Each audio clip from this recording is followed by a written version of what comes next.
Let's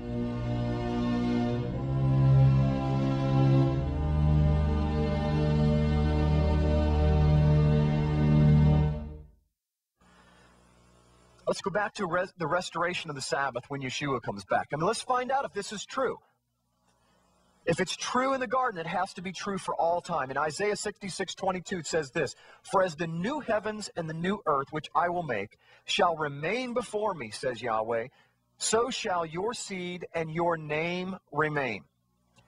In verse 23, "And it shall come to pass that from one new moon to another, and from one Sabbath to another, shall all flesh come to worship before me, says Yahweh." Now, the reason why this is so critical of a verse in Isaiah 66 is because this is when the Messiah is coming back. This is literally in the messianic reign. This is the 1,000-year millennial reign of the Messiah. And during the millennial reign of the Messiah, he says right here that from one new moon to another and from one Sabbath to another, all flesh will worship him.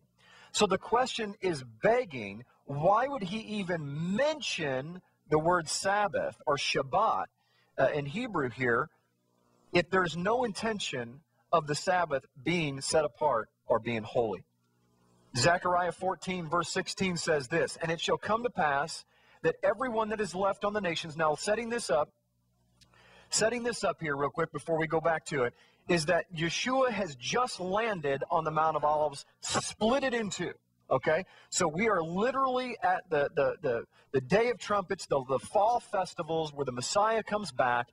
He lands on the Mount of Olives, and he is beginning his millennial reign in Jerusalem. That's where Zechariah 14 is picking up. Verse 16, it says this, "And it shall come to pass that every one that is left of all the nations which came against Jerusalem shall even go up from year to year to worship the King, Yeshua, Yahweh of hosts, and to keep the Feast of Tabernacles."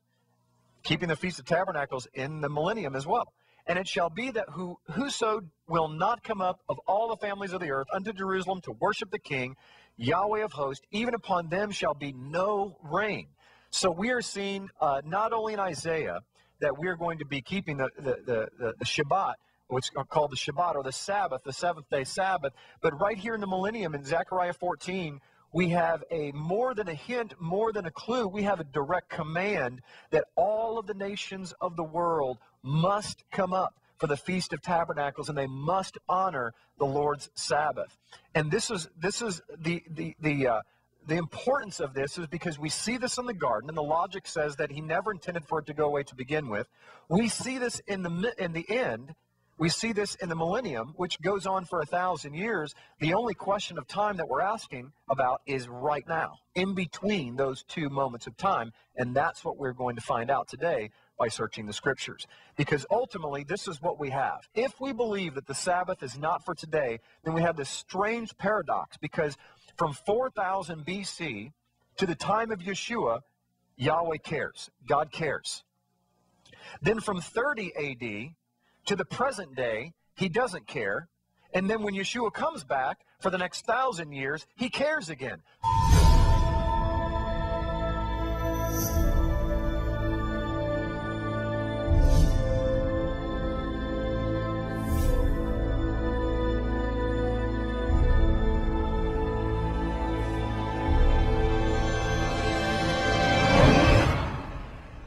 Come and join us as we travel back in time 4,000 years ago to discover exactly where the holidays of Christmas, Easter, and even Valentine's Day come from.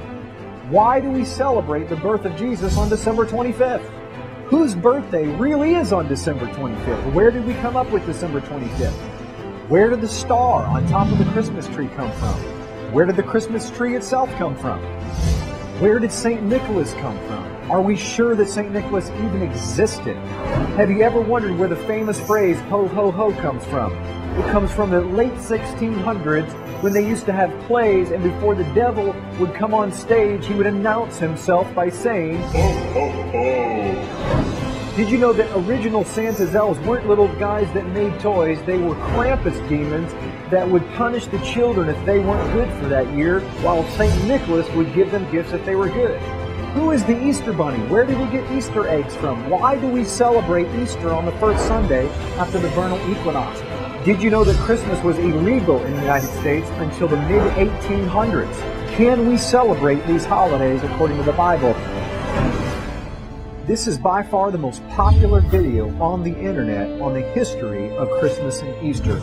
This video has changed hundreds of thousands of people's lives, and it will change your life too.